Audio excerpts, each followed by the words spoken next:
first. As we all know, waste is a problem that isn't going anywhere anytime soon. KX News reporter Sanji Milburn tells us how to recycle the right way and what can happen if you don't. Recycling contamination has become a global concern, especially since we all have the ability to change it.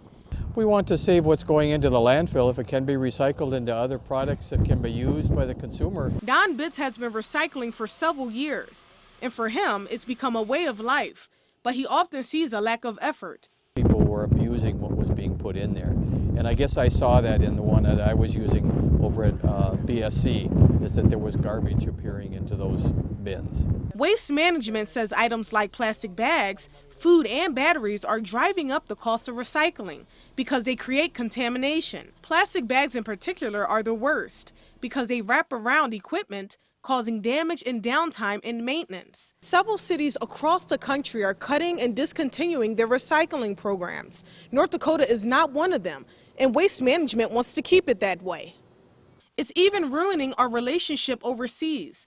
For years, recycling products have been sent to China to be processed. China imposed import restrictions on recyclable commodities, and they're very high standards for contamination. So essentially no contaminants in the recyclable material. What that has resulted in is an oversupply in the domestic market.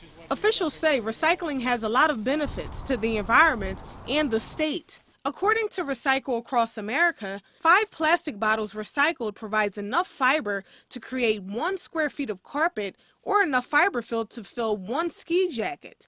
It requires 95% less energy and water to recycle a can than it does to create a can from virgin materials. And recycling a stack of newspaper just 3 feet high saves 1 tree. Reporting in Bismarck, Sanji Milburn, KX News. The recycling drop-off site is at the Bismarck landfill. Take advantage of it. So to come on KX News, how park officials are making sure